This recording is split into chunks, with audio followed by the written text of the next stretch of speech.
ദേവഹിതം എന്നെങ്ങനെ തന്ത്രി പറയും? തുറന്നിരുന്നപ്പോൾ ചെയ്തെന്നുള്ള സാങ്കേതികം വെച്ചുകൊണ്ടാണോ? അങ്ങനെയാണെങ്കിൽ തന്ത്രി കത്തെഴുതിയത് അമ്പലത്തിന്റെ തുറന്നിരുന്ന നടയുടെ ഫ്രണ്ടിൽ വെച്ചാണോ? ഇതിന് ഉത്തരം പറയേണ്ടത് ഇവിടുത്തെ താന്ത്രിക സമൂഹമാണ്, യോഗക്ഷേമ സഭയാണ്. അതായത് അമ്പലം തുറന്നിരുന്ന സമയത്ത് അമ്പലത്തിന്റെ ഫ്രണ്ടിൽ കൊണ്ടുവച്ചാണോ തന്ത്രി കത്തെഴുതിയത് കൊടുക്കാൻ? അതോ കത്തെഴുതിയത് പോട്ടെ, കട്ടള പൊളിച്ചു മാറ്റിയത് അമ്പലം തുറന്നിരുന്നപ്പോഴാണോ? എങ്കിൽ ദേവന് ഇഷ്ടമുണ്ടെന്ന് പറയാം.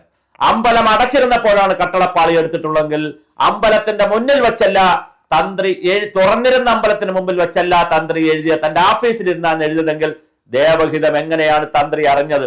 ഇനി ഇല്യൂഷനാണ്, ഉള്ളിലുണ്ടായ ഉൾവിളിയാണ് എന്ന് പറഞ്ഞാൽ അത് പറയണം.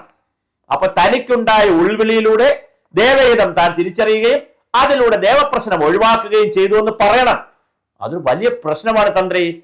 പഴയ കാലമല്ല, ഇതൊക്കെ എല്ലാവരും പഠിക്കുന്ന കാലമാണ്. ബ്രാഹ്മണ സമൂഹം മാത്രം, നമ്പൂതിരി പോറ്റി സമൂഹം മാത്രം ഇത് പഠിക്കുന്ന കാലമൊക്കെ പോയി.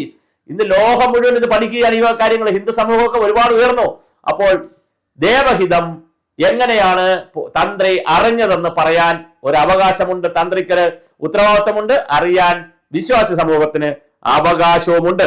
യഥാർത്ഥത്തിൽ ദേവപ്രശ്നം വയ്ക്കുന്നത് കട്ടള പോലുള്ള കാര്യങ്ങൾക്ക്, അല്ലെങ്കിൽ ഒരു അത്യാഹിതം ഉണ്ടായാൽ, അല്ലെങ്കിൽ വളരെ പെട്ടെന്ന് അറ്റകുറ്റിപ്പണി നടത്തിയാലൊന്നും ദേവപ്രശ്നം വയ്ക്കുന്ന രീതികൾ പലപ്പോഴും കാണാറില്ല. അതേസമയം ഒരുപാട് ഉദാഹരണങ്ങളുണ്ട് അവിടെ. പണ്ട് കാലത്തൊക്കെ തന്നെ ശബരിമല ക്ഷേത്രത്തിൽ തന്നെ മുമ്പ് ദേവപ്രശ്നം വയ്ക്കാതെ തന്നെ ചെയ്ത പല കാര്യങ്ങളുമുണ്ട്. അവിടെ തീപിടുത്തം നടന്ന സമയത്ത് ദേവപ്രശ്നം വെച്ചിട്ടില്ല. അതുപോലെ തന്നെ 1950 തീപിടുത്തം നടന്നപ്പോൾ അവിടെ ദേവപ്രശ്നം വെച്ചിട്ടില്ല. പുനർനിർമ്മിച്ചപ്പോൾ കെട്ടിടങ്ങളുടെ പുനർനിർമ്മാണ കാര്യങ്ങളിലൊന്നും അങ്ങനെ ദേവപ്രശ്നം വയ്ക്കാറില്ല എന്നാണ് പറയുന്നത്.